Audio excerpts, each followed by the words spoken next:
नमस्ते। उपस्थित एक नया वीडियो लेकर आज मैं आप लोगों को इंडियन ओवरसीज बैंक का केवाईसी फॉर्म आप कैसे भरेंगे उन्हीं के बारे में बताने वाला हूं। आइए चलते हैं सीधे वीडियो पर। देखिए, इंडियन ओवरसीज बैंक का केवाईसी फॉर्म कुछ इस प्रकार का होता है, जिसका लिंक मैंने नीचे दे दिया है। आप चाहें तो डायरेक्टली इसे डाउनलोड भी कर सकते हैं। आइए अब हमको बताते हैं कि इसको भरना कैसे है। देखिए, सबसे पहले इंपॉर्टेंट इंस्ट्रक्शन लिखा हुआ है, इसमें कुछ बातें लिखा हुआ है इस फॉर्म को भरने के बारे में। सबसे पहले लिखा हुआ है कि जो भी फील्ड के पीछे स्टार लगा हुआ है उसको आपको भरना ही भरना है, यानी कि मैंडेटरी है उसको भरना। उसके बाद बी में लिखा हुआ है कि आपको जितना भी कॉलम भरना है उसमें आपको इंग्लिश में लिखना है, साथ ही ब्लॉक लेटर में लिखना है। इसके बाद और भी कुछ दिया हुआ है जो आपके लिए ज़रूरी नहीं है। सबसे नीचे चलेंगे तो उससे नीचे चलेंगे तो लिखा हुआ है फॉर ऑफिस यूज ओनली। इसमें जो भी फॉर्म भरे जाएंगे वो ऑफिस से भरे जाएंगे, यहाँ पर आपको कुछ नहीं भरना है। फिर चलते हैं पर्सनल डिटेल्स में, तो देखते हैं पर्सनल डिटेल्स में तो नेम लिखा हुआ है, यानी कि जो आप आईडी लगाएंगे उस आईडी प्रूफ के अनुसार आपको नेम लिखना है, जिसमें प्रीफिक्स यानी कि आपका शुरू में मिस्टर मिसेज जो भी आता है वो लिखेंगे। उसके बाद फर्स्ट नेम लिखना है, मिडिल नेम लिखना है और लास्ट नेम लिखना है।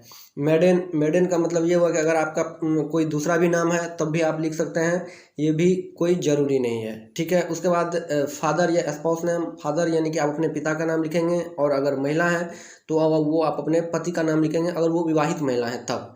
ठीक है। उसके बाद मदर नेम लिखा हुआ है तो मदर नेम में अपना माता का नाम लिखेंगे। उसके बाद डेट ऑफ बर्थ है, डेट ऑफ बर्थ अपना डालेंगे। उसके बाद जेंडर है, आप अगर पुरुष हैं तो मेल में टिक करेंगे, अगर फीमेल है यानी कि महिला है तो एफ में टिक करेंगे, और ट्रांसजेंडर में टी में टिक करना है। उसके बाद चलेंगे मैरिटल स्टेटस, यानी कि आप शादीशुदा हैं तो मैरिड में टिक करेंगे, अगर आप शादीशुदा नहीं हैं तो अनमैरिड में टिक करेंगे। अदर में आप अगर ट्रांसजेंडर में कोई आते हैं तो अदर में टिक करेंगे। उसके बाद सिटीजनशिप है, अगर आप इंडियन हैं तो आप इंडियन में टिक करेंगे, अगर आप किसी दूसरे कंट्री का हैं तो उसमें टिक करके उसका कंट्री कोड लिखेंगे। फिर कहता है रेसिडेंटल स्टेटस, यानी कि आपका जो रहने का स्थान है वो कहाँ है। अगर आप रेसिडेंट यानी इंडिया में रह रहे हैं तो रेसिडेंट में टिक करेंगे, अगर आप इंडिया से बाहर हैं तो आप नॉन रेसिडेंट इंडियन में टिक करेंगे, अगर आप फॉरेन या नेशनल में हैं यानी विदेशी हैं तो आप फॉरेन नेशनल में टिक करेंगे।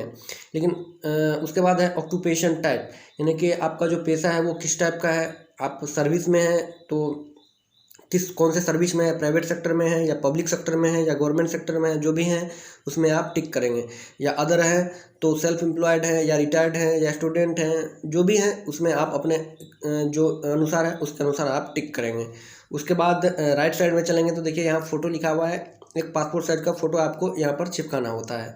उसके बाद नीचे चलेंगे तो लिखा हुआ है टिक इफ़ अप्लीकेबल, यानी कि अगर आप इसके लिए अप्लीकेबल हैं तभी इस पर टिक करेंगे। ये क्या है, तो ये है कि अगर आप टैक्सेबल है, यानी कि आप अगर टैक्स देते हैं और इंडिया से बाहर आते हैं तब आप इसको टिक करेंगे, अदरवाइज इसको आप छोड़ देंगे।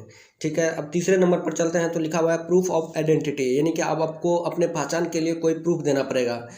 तो इसमें जो लिखा हुआ है पासपोर्ट नंबर, ये वोटर आईडी नंबर यानी voter ID card, PAN card, driving licence, Aadhaar card, NREGA job card, जो भी है वो आप इसमें टिक करेंगे और उसका नंबर लिखेंगे। और साथ में जिसका भी, जैसे कि पासपोर्ट नंबर, अगर यानी अगर आप पासपोर्ट नंबर लिखते हैं तो पासपोर्ट का एक्सपायरी डेट भी लिखेंगे।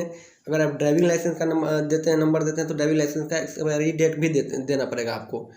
नहीं तो आप आधार कार्ड लगाएंगे, ये सबसे नॉर्मल होता है, इसमें आप आधार कार्ड लगा देंगे। उसके बाद इसका एक जीरोक्स भी देना होता है, लास्ट में इसके साथ अटैच करना होता है। उसके बाद चलेंगे तो लिखा हुआ है प्रूफ ऑफ एड्रेस, यानी कि आपको एड्रेस के लिए भी कोई प्रूफ देना पड़ेगा। तो एड्रेस टाइप, यानी आप रेसिडेंटल हैं या आप बिजनेस हैं या रजिस्टर्ड ऑफिस है, जो भी है उसमें आप टिक करेंगे। साथ में आपको एड्रेस के लिए प्रूफ देना पड़ेगा। तो प्रूफ में क्या है, वही सेम है, पासपोर्ट, ड्राइविंग लाइसेंस, आधार, वोटर आइडेंटिटी कार्ड। तो आप आधार इसमें भी टिक करेंगे और आधार नंबर लिख देंगे और साथ में एक जीरोक्स इसका दे देंगे। उसके बाद आपको एड्रेस यहाँ पर लिख देना है, जो भी एड्रेस आपके आधार पर है वही एड्रेस सेम लिखेंगे। विलेज, पोस्ट, ब्लॉक, डिस्ट्रिक्ट, सारा कुछ लिखेंगे। उसके बाद आपको नीचे पिन कोड लिखना है, उसके बाद स्टेट लिखना है और कंट्री कोड लिख देना है। ठीक है। उसके बाद ये पहला एड्रेस आपका फुलफिल हो जाता है। उसके बाद नीचे चलेंगे तो आपका लोकल एड्रेस भरना होता है, यानी कि जहां आप रह रहे हैं वो एड्रेस आप भरेंगे। साथ में परमानेंट या ओवरसीज एड्रेस या करंट एड्रेस सारा सेम एक ही होता है, उसमें टिक करके आप सारा इसमें भरेंगे जहां आप रह रहे हैं। अगर नहीं रह रहे हैं तो वही जो आपका आधार कार्ड पे एड्रेस लिखा हुआ है वही एड्रेस आप यहाँ पर भर देंगे। उसके बाद ये एड्रेस इन द जुडिक्शन डिटेल्स है इसको नहीं भरेंगे, आप इसको छोड़ देंगे क्योंकि ये टैक्स पर्पस के लिए आता है, यानी कि मैंने पहले ही कह चुका हूँ कि ये टैक्स के दायरे में जो भी आते हैं वो इसको भरेंगे। उसके बाद चलेंगे तो कॉन्टैक्ट डिटेल्स लिखा हुआ है, यानी कि अब आपको कॉन्टैक्ट के बारे में लिखना देना होगा। उसमें मोबाइल नंबर आप लिखेंगे, रजिस्टर्ड मोबाइल नंबर डालेंगे। उसके बाद ईमेल आईडी आपको यहाँ पर भरना होता है। उसके बाद 6 नंबर में चलेंगे तो डिटेल्स ऑफ रिलेटेड पर्सन, यानी कि जैसे कि किसी का भी अकाउंट माइनर होता है तो माइनर अकाउंट में जो आपका अपने फादर का भी आपको डिटेल्स भरना होता है। फादर का नहीं डालते हैं तो जो संपत्ति का अधिकार होता है यानी कि असाइनी उसका भी आपको डालना पड़ता है। उसमें आप टिक करेंगे और नेम में उसका नाम लिखेंगे, फर्स्ट नेम लिखेंगे, मिडिल नेम लिखेंगे और लास्ट नेम लिखेंगे, ठीक है। उसके बाद चलेंगे तो वो जो जिसका भी आपने गार्जियन ऑफ मैन यानी गार्जियन के रूप में आप नाम डाला है उसका आपको आइडेंटिटी डालना है। उसका पासपोर्ट नंबर डालिए या वोटर आईडी कार्ड या पैन कार्ड जो भी है वो डालना है, या आधार कार्ड डाल के उसका नंबर आपको डाल देना है।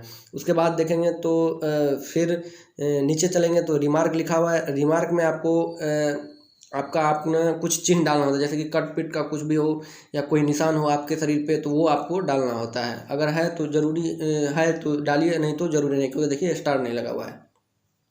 उसके बाद चलेंगे 8 नंबर में तो एप्लीकेशन डिक्लेरेशन, यानी कि जो आपको घोषणा है कि जो भी मैंने ऊपर में जितने भी इन्फॉर्मेशन मैंने भरा है वो मैं अपने नॉलेज के अनुसार भरा हूँ, जो भी गलती हो उसके लिए मैं खुद जिम्मेदार होऊंगा।